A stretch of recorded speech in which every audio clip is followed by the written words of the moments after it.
বৰ্তমান চৰকাৰ তথা প্ৰশাসনৰ ৰোড ছেফটিৰ এটা মুখ্যতম আমাৰ এজেণ্ডাৰ ভিতৰত আমাৰ পৰে। আমি প্ৰতি মাহতে আমি ৰোড ছেফটিৰ ওপৰত আমি DRSC মিটিং আমি অনুষ্ঠিত কৰি আছো। কিন্তু গত ৩-৪ দিনত আমাৰ জিলাখনত কেইবাটাও এক্সিডেণ্ট হোৱাৰ কাৰণে আমি যোৱা ২৫ তাৰিখখন স্পেচিয়েল আমি DRSC আমি পুনৰ পাতি আমি পৰ্যবেক্ষণ কৰিলো তাৰ কাৰণবিলাক কি। ইয়াত দেখা গ'ল যে আমাৰ জিলাখনৰ মাজেৰে প্ৰায় ১০৮ কিলোমিটাৰ নেশ্যনেল হাইৱে আমাৰ পাৰ হৈ গৈছে আৰু প্ৰায় কেইখন গাঁও গোটেই নেশ্যনেল হাইৱে কিনাৰতে জনবসতি যথেষ্ট আছে, যাৰ কাৰণে মানুহ নেশ্যনেল হাইৱেত প্ৰায় অহা যোৱা কৰাৰ কাৰণে প্ৰায় এক্সিডেণ্ট বিলাক হোৱাৰ মুখ্যতম কাৰণ।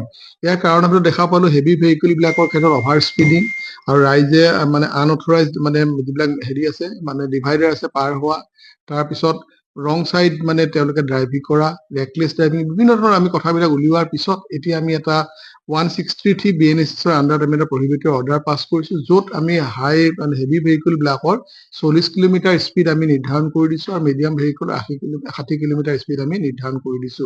ইয়াৰ বাহিৰে ৰং চাইড ড্ৰাইভিঙৰ ক্ষেত্ৰত আমি ষ্ট্ৰিক্ট আমি পৰ্যবেক্ষণ আমি ৰাখিছো।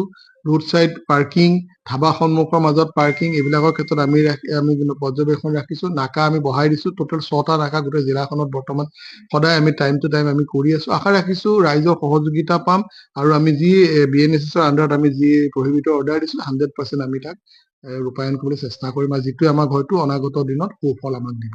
ইয়াৰ লগতে উল্লেখযোগ্য আৰু এটা কথা, আমি ডাম্পাৰ সকলক আমি এটা এগ্ৰিমেণ্ট আমাৰ লগত কৰাইছো, কাৰণ ডাম্পাৰৰ পৰা মেক্সিমাম এক্সিডেণ্ট হৈছে। গতিকে ডাম্পাৰ সকলৰ আমি তৈয়াৰ কৰিছো, য'ত তেওঁলোকৰ নিজৰ গাড়ীত তেওঁলোকে এটা গভৰ্নেন্স বুলি এটা আছে, স্পীড যাতে লিমিটটো ফিক্স কৰিবৰ কাৰণে তেওঁলোকে এটা মেচিন লগাব, যিটোৱে তেওঁলোকৰ 40 কিলোমিটাৰ ওপৰত যে তেওঁলোকৰ স্পীডটো তেওঁলোকৰ দিব নোৱাৰে।